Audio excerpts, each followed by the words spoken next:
It's a great social event. It's a place where visitors can come to begin their day, meet new people every morning, and then see them over the rink. Yes, it is, but morning class is also an excuse to start drinking at 7 in the morning. Okay, maybe excuse wasn't the right word to use. It's a Brier tradition that's lasted over 30 years. That's a great thing about the word tradition. It could even justify a bunch of hardcore curling fans drinking at 7 a.m.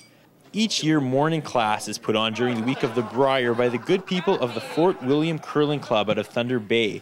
They've been touring, if you will, with the Brier for the last 25 years, and in the process have become a cornerstone of the annual event.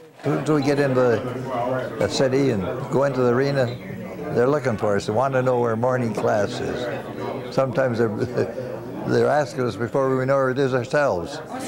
Now, if you showed up to morning class and asked for, say, a beer, Len and his staff would probably toss you right out the front door with a slight outturned curl, as they only serve one drink. And in that drink is the tradition itself.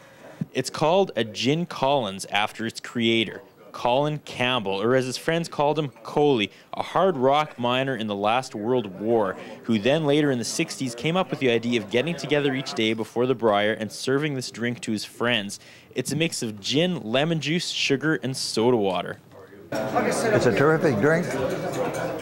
Clears the cobwebs and gets you going first thing in the morning. Despite the early call time, morning class usually has between 100 and 150 students each morning. These eager students meet other curling fans and test their knowledge with some Brier mind puzzles. But for some scholars, the hardest part of the curriculum is studying all night before bed, then getting up a few hours later to start studying again.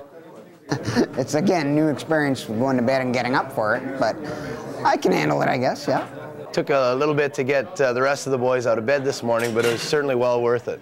Was it the promise of alcohol that did it? It sure was. During the week of the Brier, morning class runs from 7 to 9 a.m. every morning at the Radisson Hotel. But if you can't make it there right at 7 on the nose, don't worry. We might run out of sugar and lemon juice, but we don't run out of alcohol. Well, I just took in my first ever morning class, and I gotta say, it's 7 o'clock in the morning and I have a drink in my hand. Wasn't that much more different than media class. For Shaw TV, I'm Curtis Anderson.